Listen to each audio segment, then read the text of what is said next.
under the tree. She fell asleep.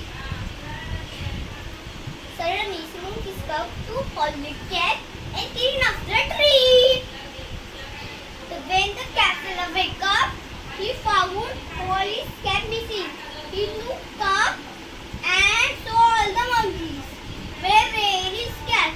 The captain clapped. The monkeys also clapped. The captain noticed that monkeys repeating the same. The captain threw his cat on the ground. Monkeys did the same.